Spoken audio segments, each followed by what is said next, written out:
보험적 금리 인하였을 때는 주가가 좋았던 것을 알 수가 있습니다. 그런데 두 가지, 하나는 과잉 완화라는 거고요. 내년도에 불필요한 버블이 발생하게 되면 터져버릴 수 있는 부분이 있기 때문에, 두 번째는 미국 장기채를 투자하는 거에 위험이 있다는 겁니다. 시장을 보는 구도를 바꿔야 된다.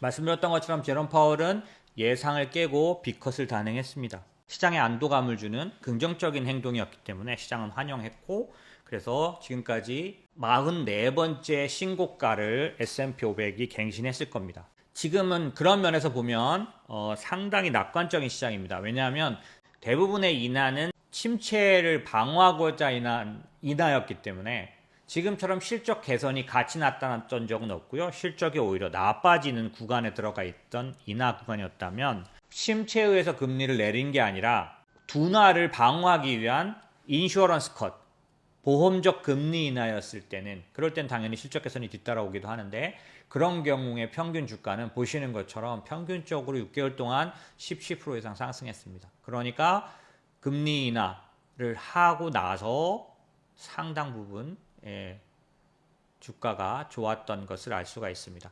그런가 하면 지금은 미국 같은 경우는 대선을 채 30일도 남겨놓지 않았습니다. 제가 보기엔 정말 박빙이어서 누가 될지 진짜 누구도 장담할 수 없는데, 이런 대선을 앞두고 있는 미국의 입장에서 보면 대선 이후는 어지간하면 하락하지 않는다. 제가 보기에도 그렇습니다. 제가 지켜봤던 여러 번의 미국 대선 때 거의 공이 어지간하면 하락하지 않는다는.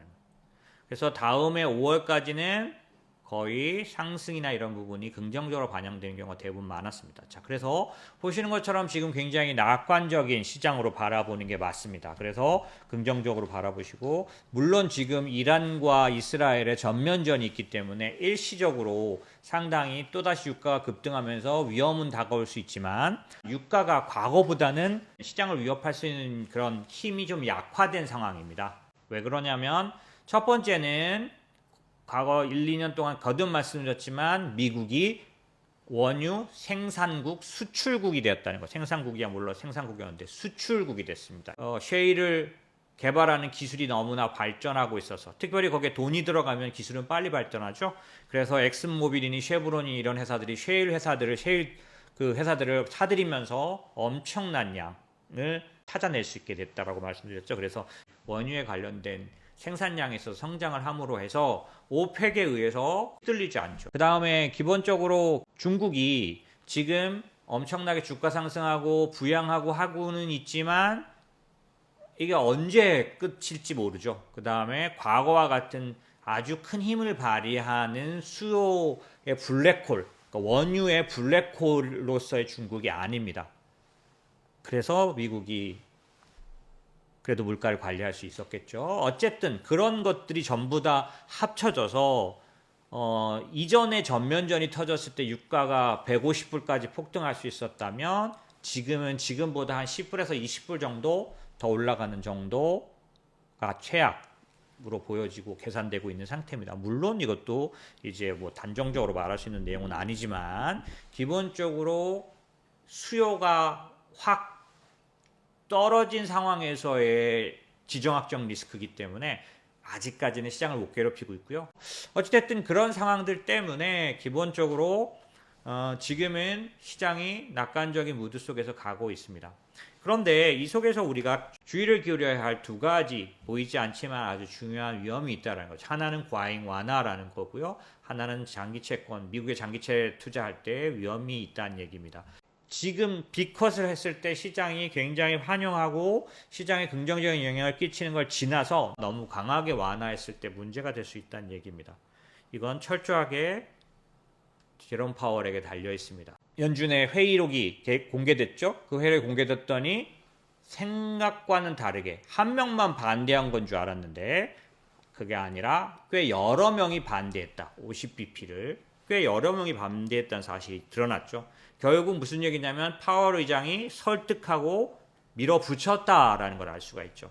제롬 파월이 적극적으로 끌어갔던 안 좋은 기억이 한 몇 년 사이에 떠오르게 됩니다. 그건 뭐냐면 일시적이라고 해서 계속해서 완화를 유지하는 바람에 22년도 3월에 처음으로 금리를 올렸죠. 원래는 21년도 중간부터 금리를 올렸어야 합니다. 그런데 인플레이션 일시적이라고 계속 우기면서 그때 뭘 했어요? 과잉 완화죠. 그게 왜? 한 달이라도 빨리 금리를 올렸으면 이번에처럼 초토화시킬 정도로, 물론 지금 침체가 안 왔으니까 뭐 초토화냐라고 할 수 있을지 모르지만 정말 많은 기업, 미국이 한 10년 내 최대 부도율에 가 있습니다. 현재 지금 미국의 빈부격차에 의한 그런 갈등이 정말 높죠. 선거에 영향을 줄 정도입니다. 이건 뭐 침체에 대한 얘기하고는 다른 얘기입니다. 다행히 침체는 오지 않을 것 같지만 그렇고요. 그게 과연 제롬 파월의 문제냐? 아니요. 이 통화 정책은 딜레마가 있습니다. 그렇기 때문에 어려움은 있죠. 하지만 이 사람의 성향, 어떤 성향이 있냐면 데이터 디펜던트한 그런 정책을 쓰는 사람이 자칫 만약에 과잉 완화하거나 과잉 긴축하게 되면 어떤 일이 생기냐면 거의 재앙적 수준의 경제 위기가 오게 됩니다.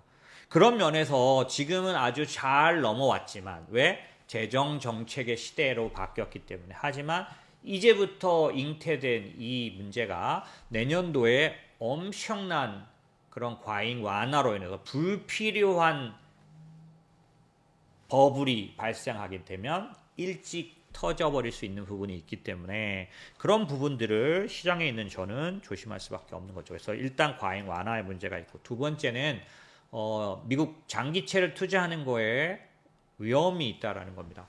이제 지난번에 한 몇 달 전에 제가 보여드렸던 내용입니다. 빌 그로스라든지 그 다음에 제프리 건들락 같은 채권의 왕 이렇게 불리던 이 1대, 2대 채권왕들이 공통적으로 무슨 말을 하냐? 나는 미국의 장기채 가격 하락, 그러니까 상승에 베팅한다. 나는 이제 채권 투자, 장기채 투자하지 않는다라고 말하면서 차라리 주식이 낫다라는 말. 그러면서 트럼프의 이제 그 재정 정책이 아마 재앙을 불러올 거다. 뭐 이런 얘기들을 같이 했는데, 그런 면에서 진짜로 이번에 막상 금리가 인하가 되고 나니 이게 TLT가 20년 이상, 그러니까 아주 초장기채들에 대해서 투자한 ETF인데 얘 가격이 한 달 동안 5%나 하락했어요. 물론 뭐 여러분들이 이걸 많이 갖고 계시더라고요. TMF라 그래서 3배 레버리지죠. 레버리지 갖고 계신 분들은 한 달 동안 15%나 하락했습니다. 15% 손실이 난 거죠. 이게 왜 그러냐? 막상 금리 인하를 했는데, 금리 인하를 한 시점부터 오히려 이렇게 가격이 떨어졌다는 얘기는 금리는 올랐다는 얘기죠. 아시다시피 4%를 넘어섰습니다. 불가사의하죠. 여러분들이 생각할 때는 이제 본격적으로 채권을 사야 될 때가 됐다라고 생각하고 그렇게 설명하는 사람이 굉장히 시장에 많은데 왜 금리는 오히려 올라갔냐 말이에요. 왜 가격은, 장기채 가격은 떨어졌냐 말이에요. 그럼 이게 일시적일까라는 걸 생각해 볼 필요가 있다라는 겁니다. 또 그런 면에서 봤을 때 몇 달 전에 제가 설명드린 것처럼 시장을 보는 그런 구도를 바꿔야 된다라고 했고, 그때 당시 제가 이런 말을 했습니다. 이 사람이 이제 그 얘기를 따라서 제가 뭐라 그랬냐면, 과도한 정부 부채로 인해서 자본시장의 근본적인 재편, 이상한 흐름이 나타나고 있다는 겁니다. 자산 배분과 투자에 있어서 세상의 흐름을 읽는 방식을 재검토해. 이게 뭐예요? 리즘 체인지 해야 된다는 겁니다.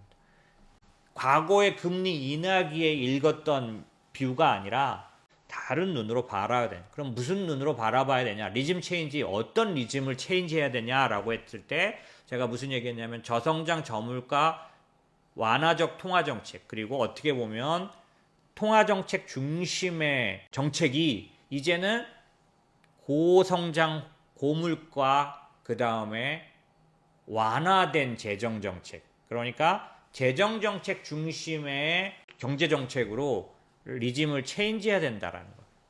그런 어떤 틀을 바꿔야 된다라고 말씀드렸죠. 그래서 거꾸로 이제 과거보다는 조금 더 긴축적인 통화정책이 나오게 될 수밖에 없다. 왜? 인플레이션을 경계하기 때문에 라고 말씀드렸는데, 이러한 리즘 체인지의 눈으로 바라보면 현재 금리 인하기는 다르게 보이고 현재 미국의 국채는 다르게 보인다는 겁니다.